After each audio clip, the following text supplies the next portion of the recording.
But yet, just like Germany was competition for the airplane, the tank, and the nuclear weapon, that we eventually won, but at great cost, China is our competition. Russia is our competition. They see the power of the economy of space in these 4 sectors, and they are rushing to that future. And there is no guardian force in America, but there is in China. China has already built the organization and has the strategy and the doctrine, the technology, and the builders for their guardian force of space. They are building a navy in space with the equivalent of battleships and destroyers that will be able to maneuver and kill and communicate with dominance. And we are not. Now, this analogy might help clarify the picture, going back to my original comment of what's really going on here. The competition is not about making better satellites or even having a constellation of satellites.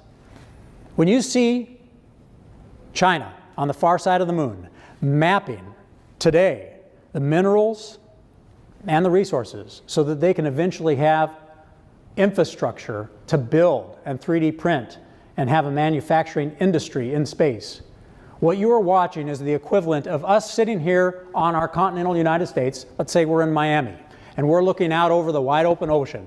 That ocean is deep space. The orbit around the Earth is the shoreline where the waves are crashing. The deep water is space. And there is a continent out there 3 times the size of Africa. That's the moon. And nobody lives there. It's only 3 days away. It has massive amounts of everything that Mother Earth has, to include water on the South Pole in the craters, greater than the Great Lakes as far as volume. And China is racing with ships on that open ocean to that great, open, desolate place that can be turned into resources and blessing for a marketplace. And they're doing it not just to get the resources, but to tap into the trillion-dollar markets on planet Earth. Imagine what you could do if you could sell technology to somebody from China and deliver Wi-Fi. And once you've built the infrastructure in space, you can deliver it for pennies. Electricity, where your satellite dish doesn't just get DirecTV now, it gets energy that supplies your Chinese batteries and capacitors as they're building to get radio waves from space that give you that energy over time. They will tap into those trillion-dollar markets as they have in the past, as we have in the past, and fund their ecosystem, their economy, their marketplace in cislunar space, which is basically the distance between the Earth and the Moon and beyond. And we, as an American society, we are sitting on Miami Beach, sipping our pina colada, looking out at the waves, and as we are watching China build this navy with battleships and destroyers going out into the open oceans and off to this continent 3 times the size of Africa, we are building buoys and lighthouses, which are the satellites. They can see and hear what's going on, but can't do a darn thing about that rover on the back side of the moon, the far side of the moon, that if we were to try to go there, they could shoot us down. And speed matters. Speed matters, because whoever gets to the new market sets the values for that market. And we could either have the market with the values of our Constitution, where every human being is created equal and loved equally by God and their parents and their brothers and sisters, and that respect is manifested in the rights of an individual to vote, to own land, to bear arms, all the things the Constitution gives us. Or we can have the values that we see manifest in China, Hong Kong, the Uyghurs. You pick your example of subordination and crushing religion and human rights and human dignity and human liberty. But America is such a good-hearted country, we oftentimes are deceived by the nature of China's strategy. Their strategy is not to make better satellites.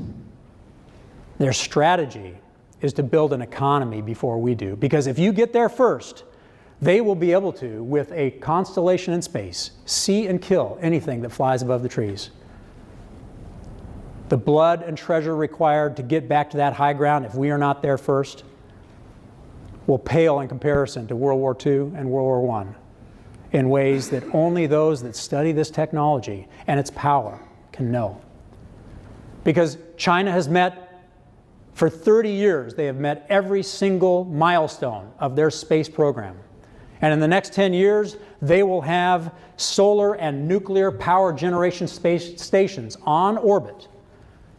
They broadcast that they will be used for peaceful purposes, that those radio waves will bring energy to anybody on planet Earth without the need for power lines or power plants.